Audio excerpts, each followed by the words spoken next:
Hello, hello.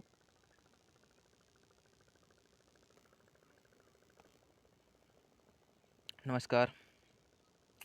आइए, आपका स्वागत है हमारे यूट्यूब चैनल आकाश लेक्चर में। और आज का हमारा जो सेशन है, वो रहने वाला है किस पर? इस क्लास 12th का है, एवोल्यूशन, विकास एवोल्यूशन का है। चलो ठीक है। सबसे पहले शुरुआत करने से पहले हम इस सेशन की चाहेंगे आप सभी से हमारा अनुरोध है, अगर अभी तक आप इस चैनल पर नए हैं तो हमारे चैनल को सब्सक्राइब करना ना भूलें और बेल आइकन को प्रेस कर दें ज़्यादा समय ना लेते हुए।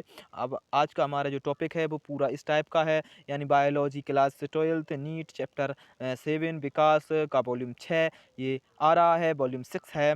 इसको आप जरूर देखें। अगर अभी तक आपने इसके पहले वाले वॉल्यूम नहीं देखे हैं तो आप सीक्वेंस वाइज सभी के सभी वॉल्यूम इसमें देखना ज़रूरी होता है। आप सभी के सभी वॉल्यूम हमारी प्लेलिस्ट है, उस प्लेलिस्ट से जाकर वहाँ देखें आप। ठीक है, अब हम शुरुआत करते हैं आज के इस चैप्टर की। सबसे पहले हम इसमें शुरुआत करते हैं किस चीज़ की? सबसे पहले शुरुआत करते हैं प्राकृतिक चयन यानी नेचुरल सिलेक्शन क्या है। नेचुरल सिलेक्शन क्या है? तो प्राकृतिक चयन या प्राकृतिक वर्ण वह प्रक्रिया होती है जो किसी समष्टि के जैविक व अजैविक पर्यावरण के प्रति अनुकूलन के रूप में परिलक्षित होती है। अर्थात वह प्रक्रिया जिसके कारण कोई समष्टि अपने पर्यावरण के प्रति बेहतर रूप से अनुकूलित हो जाती है। मतलब क्या होता है? मतलब ये होता है प्राकृतिक चयन वह प्रक्रिया होती है जिसके द्वारा कोई भी जीव है वो जैविक या अजैविक पर्यावरण में के प्रति अनुकूलित हो जाती है। यानी एक पर्यावरण से वह दूसरे पर्यावरण में आ जाती है और अनुकूलित हो जाती है। ये क्या होता है? विकास होता है, प्राकृतिक चयन होता है। यानी कि वह किसी सर्दी वाले मौसम में वो जीवित अच्छी तरीके से वो जीव अनुकूलित रह सकता था, लेकिन उसमें ऐसे विकास आ जाते हैं, ऐसे उसमें क्या हो जाती हैं, दशाएं पैदा हो जाती हैं जिसके कारण से वह जीव ऐसे मौसम में भी जीवित रह सकता है जहाँ पर अधिक गर्मी है। उसे क्या कहते हैं हम? उसे कहते हैं हम अनुकूलन। वो ऐसे भी जीव कहाँ जीवित रह सकता है जहाँ मौसम में अधिक गर्मी है। वो क्या हो गया? प्राकृतिक उसमें चयन हो गया। ठीक है।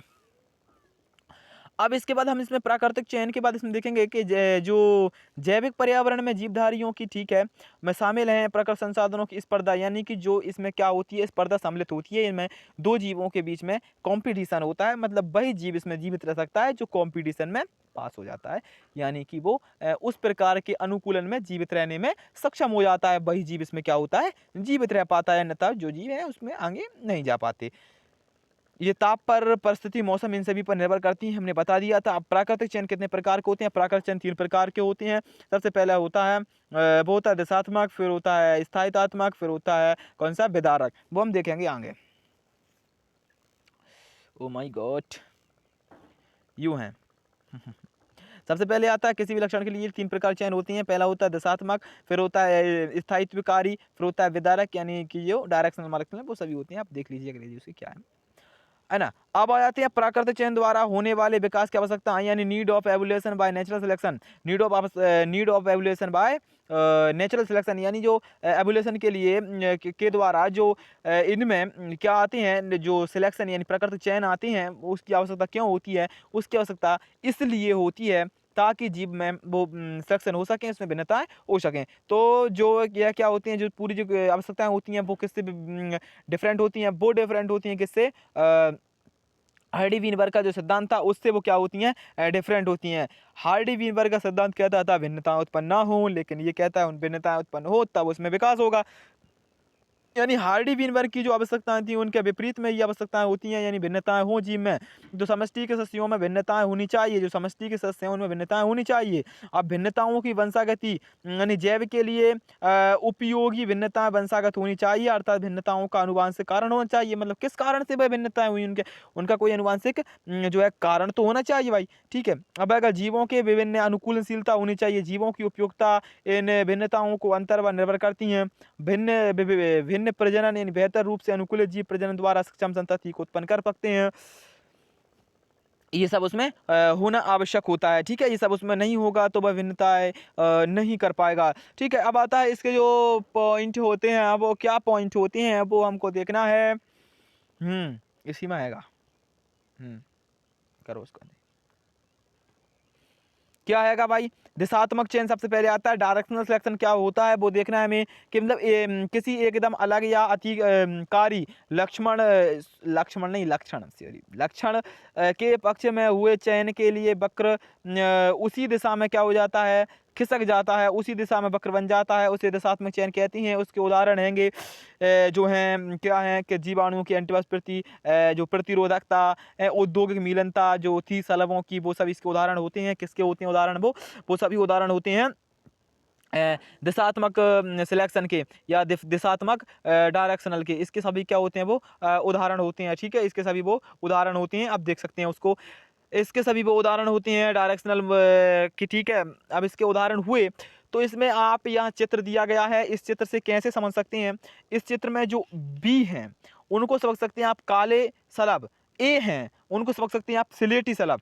लेकिन जब इसमें अनुकूलन हुआ, मतलब इनमें जब स्थायी यानी दिशात्मक चयन हुआ, तो जो जीवित रह सके औद्योगिक मिलनता के कारण वह जीव कौन से थे, वह जीव कौन से थे, वह जीव थे बी वाले, यानी काले सलब जीवित रह सके। क्यों रह सके, वहाँ उद्योग आ गए जिस कारण से उनमें कालापन आ गया, पौधों पे उसकी डालियाँ काली हो गई, उस पर वो चिपक गए, वो उसमें छिप गए, उस कारण से जो स्लेटी थे वो दिखाई देने लगे और वो इस कारण से वो नष्ट हो गए या कम हो गए। वो क्या हो गया, सिलेक्शन हो गया। कौन सा सिलेक्शन हो गया भाई, वो दिशात्मक सिलेक्शन। इसको याद रखिए, जो औद्योगिक मिलनता का जो औद्योगिक मिलनता होती है वो दिशात्मक सिलेक्शन ही होता है। क्या होता है, वो दिशात्मक सिलेक्शन ही वो होता है। वह क्या होता है, वह होता है दिशात्मक सिलेक्शन, ठीक है। आप इसको याद रखें वहां पर। चलिए अब इसमें आगे आ जाते हैं हम यहाँ पर। तो यहाँ पर क्या देखते हैं, सबसे पहले देखें स्थायीकारी जो होता है, स्थायित्वकारी यानी स्थायित्व बनाने वाला जो सिलेक्शन होता है वो क्या होता है, समष्टि के किसी बीच में या माध्यमिक फिनोटाइप के पक्ष में हुआ चयन स्थायित्वकारी सिलेक्शन कहलाता है। यानी उसके बीच में होता है ये चयन के, तो वो क्रिया होती है। इसको आप पढ़ के रखें, इंपॉर्टेंट नहीं होता लेकिन बहुत इंपॉर्टेंट होते हैं ये चारों प्रकार के, इनको याद रख के जरूर चलें, ठीक है। अब आता है विदारक चयन। क्या होता है, विदारक चयन में क्या होता है, फिनोटाइप अपेक्षा दो या दो से अधिक जो होते हैं अधिकारी फिनोटाइप का चयन होता है। इसमें दो फिनोटाइप चयन हो सकते हैं, ये होता है। इसको उदाहरण भी याद रखें, भिन्नताओं का रखरखाव। इसमें जो एक समष्टि हमेशा कुछ अनुवांशिक विविधताएं प्रदर्शित करती है, इन भिन्नताओं को बनाए रखना समष्टि के लिए लाभकारी होता है, क्योंकि सीमित भिन्नताओं को समष्टि के लिए नए पर्यावरण के प्रति अनुकूलन के कम अवसर होते हैं। यह भिन्नताएं कैसे बनाए रखी जाती हैं, जबकि चयन इनको कम करने का सदैव प्रयास करता है। फिर भी ये भिन्नताएं कैसे बनाई रखी जा सकती हैं, इस पर एक टॉपिक है, क्लियर वाइज है, ठीक है। कर सकते हैं 8 मिनट, थोड़ा सा बड़ा टाइम लेकर, ठीक है। हाँ, अब आपको याद रखना है, ये बहुत इम्पोर्टेंट ये चीज़ है, आप इसको याद रखें, ये बहुत ही ज़्यादा इम्पोर्टेंट है ये चीज़। इसको आप याद नहीं रख पाएंगे तो क्या करेंगे। ये बहुत ज़्यादा इम्पोर्टेंट हो गई है आपके लिए भी और हमारे लिए भी, कि आपको इसमें बता सके। चलिए, सबसे पहला इसमें जो कार्य है, मतलब जो जो कौन से कल्प कहाँ थे, किस सन में रहे, वो आपको इसमें देखना है। ये कैमरा गायब हो गया है, नहीं सुधारो उसको, अभी नहीं हुआ है, अभी बहुत रह गया है, देखो जल्दी उसको। हाँ देखो जल्दी देखो। कोई नहीं दोस्तों, छोटे छोटे बड़े बड़े शहरों में छोटी छोटी गलतियाँ होती रहती हैं, कोई बड़ी बात नहीं है। कर रहे हैं स्टार्ट दोबारा से, कोई बड़ी बात नहीं है। चलिए, ये तो हो गया था दिशात्मक चयन, विदारात्मक भी हो गया था, ये भी हो गया था, भिन्नताओं का रखरखाव भी हो गया था। यहाँ पर आए थे, यहीं पर देखना था अब इसमें हमको ये देखना था, सबसे पहले जो देखना था इसमें वो ये था कि जो कौन सा महाकल्प कब आया था, कब रहा, उसके लिए सबसे पहले आप इसका स्क्रीनशॉट ले लीजिए। चलो तैयार, रेडी?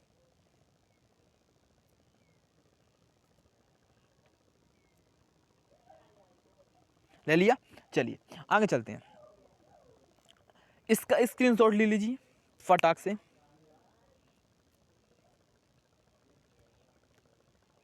हो गया? चलिए, इसका हो गया। चलिए, उनको सिर्फ स्क्रीनशॉट लेकर हमको पढ़ के रखना है और ज़्यादा विशेष इसमें कुछ नहीं करना है। चलिए, अब हमको देखना है major different between ape and man. जो कपी और मनुष्य थे उनमें क्या अंतर थे, क्या डिफरेंस थे, वो हमको बताना है। क्या डिफरेंस थे इनमें?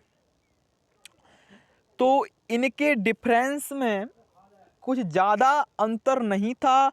इनमें कोई ज़्यादा बड़े बड़े जो अंतर थे वो नहीं थे। इसमें माइजर डिफरेंस थे, छोटे छोटे डिफरेंस थे, उन्हीं के कारण ये भिन्नता आई। हाँ, एक क्वेश्चन और इसमें ये बनता है कि मनुष्य के जो पूर्वज थे वो कौन थे। क्वेश्चन ये बनता है, उसमें आ जाता है। बहुत इंपोर्टेंट क्वेश्चन है भाई ये। मनुष्य के पूर्वज कौन थे? क्या कहेंगे, कौन थे?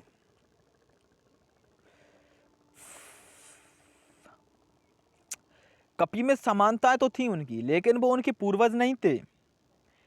मतलब यो है कि कपी और मनुष्य उनके जो पूर्वज थे वो समान थे, ना कि कपी मनुष्य के पूर्वज कपी थे। कपी उनके पूर्वज नहीं थे, कपियों के समान ही जो जीव थे, यानी कि कपी और मनुष्य के पूर्वज समान थे। ये क्वेश्चन है सही। इसका ये नहीं है कि मनुष्य के पूर्वज कपी थे। मनुष्य के पूर्वज बंदर हैं।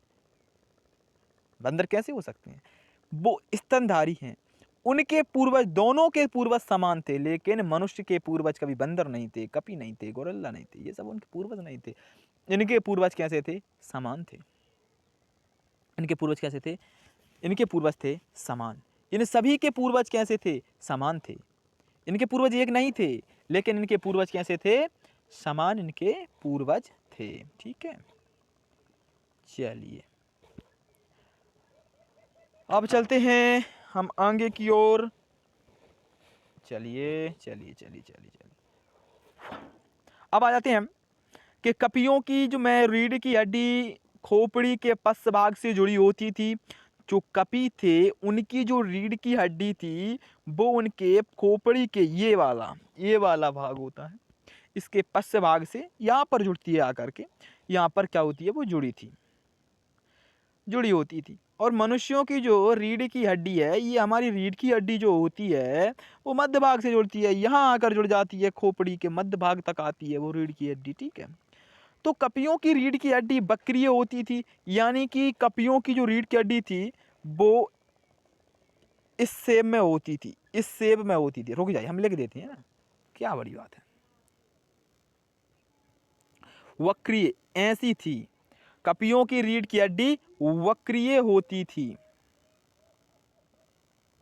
ये उनकी रीढ़ की हड्डी हो गई। कपियों की रीढ़ की हड्डी कैसी होती थी? वक्रीय होती थी। और जो मनुष्यों की रीढ़ की हड्डी वो एस आकार की होती है, इस टाइप की होती है, इस टाइप का शेप होता है। यहाँ पर जो कमर पर इस टाइप की हड्डी होती है, थोड़ा लचीलापन होता है वहाँ। ये होती है जाकर के जहाँ फीमर हड्डी जोन्ड होती है वहाँ पर इस टाइप की होती है, और ये खोपड़ी में अंदर की ओर मुड़ जाती है। यानी जो मनुष्य की हड्डी होती है वो, या जो वो होती है, क्या कहते हैं उसको, रीढ़ की हड्डी, वो कैसी होती है? ऐसा आकार की होती है। इनकी कैसी थी? वक्रीय थी, गोल थी। चलो ठीक है। अब आते हैं कपियों में श्रोणी मेखला लंबी व सक्रिय होती है। कपियों में जो श्रोणी मेखला होती है वो लंबी व सक्रिय होती है। मनुष्यों में जो पेल्विस गार्डन यानी श्रोणी मेखला प्याली के आकार की होती है। ये सब हम पढ़ चुके हैं 11th में, ठीक है। अब अगर आपने नहीं देखा है तो वहाँ जाकर हमारी वीडियो देखिए ह्यूमन फिजियोलॉजी की, वहाँ पर ये सब उपलब्ध हैं। क्यों चिंता कर रहे हैं?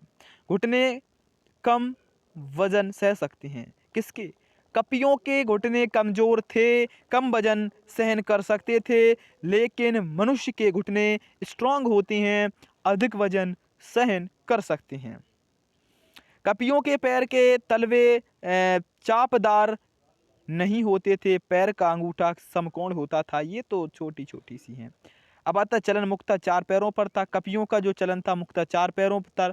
मनुष्य का तो 4 पैरों पे नहीं होता है, उनका कितने पे थे? 2 पैरों पे। ये तो माइजर हैं डिफरेंट यार। अब अगला आ जाता है कि मनुष्य की जो क्षमता मनुष्य की क्षमता कितनी थी? 1350 तक अभी तक बनी रही, लेकिन इनके मस्तिष्क की क्षमता जो थी वो थी 350 सीसी। इनका मस्तिष्क छोटा विकसित था, कम विकसित था इनका मस्तिष्क, है ना। अब आते हैं भाषाई कौशल का इसमें अभाव था, ये बोल नहीं पाते थे, इसमें कोई भाषा नहीं समझते थे, इनमें भाषाई कौशल का अभाव था, है ठीक है।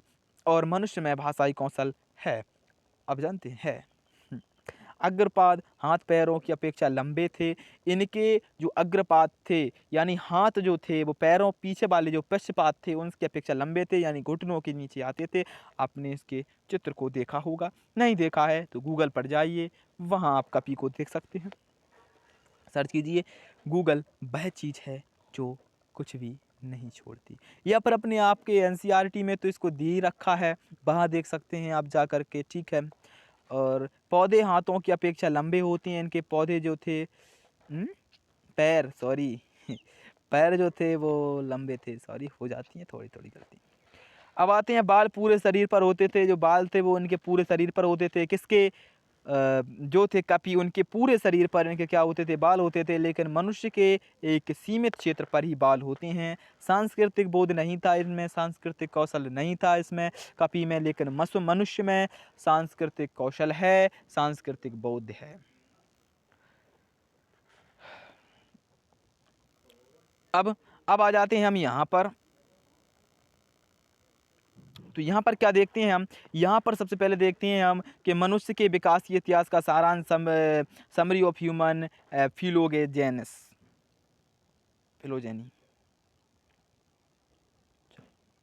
क्या समरी थी? मनुष्य के विकास का इतिहास क्या था, इसका विकास का समरी यानी सारांश क्या था? फैलोजेनी क्या थी इसकी? फैलोजेनी क्या थी इसकी? फैलोजेनी यानी विकासीय इतिहास का सारांश, human physiology of human summary यानी समरी ऑफ ह्यूमन फिजियोलॉजी क्या थी?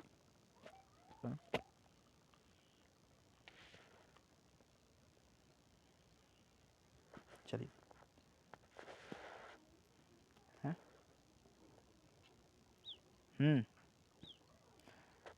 अब आता है ड्रायोपिथेकस। इसके क्या थे? जो ड्रायोपिथेकस था इसका पहला मनुष्य का वंशज था ये।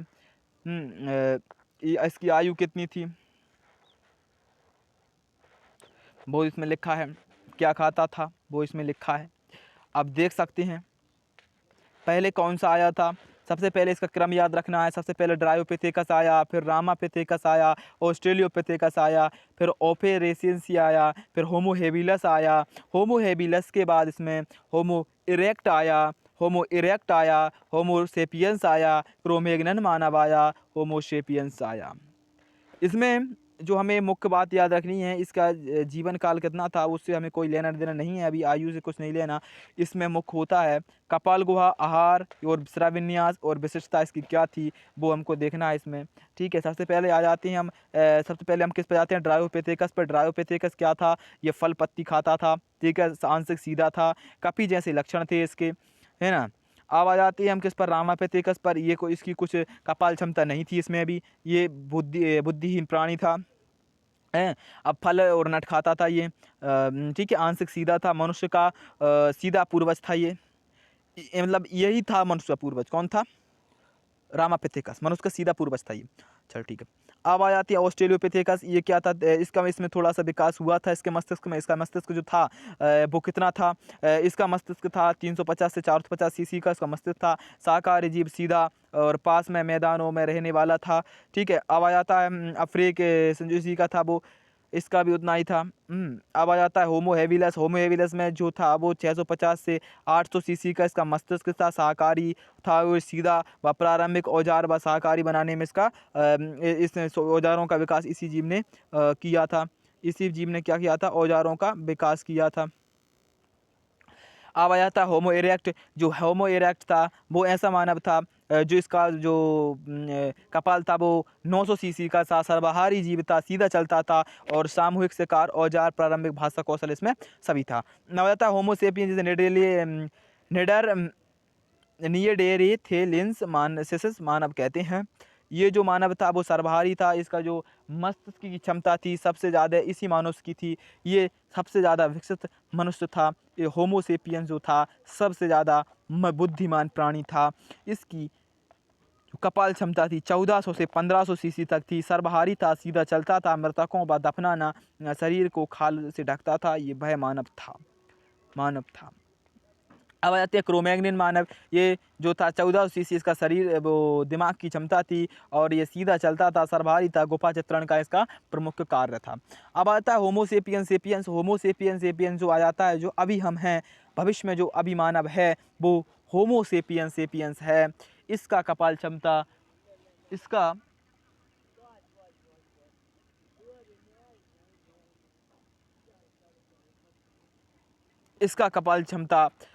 कपाल क्षमता जो है वो 1350 से 1400 है।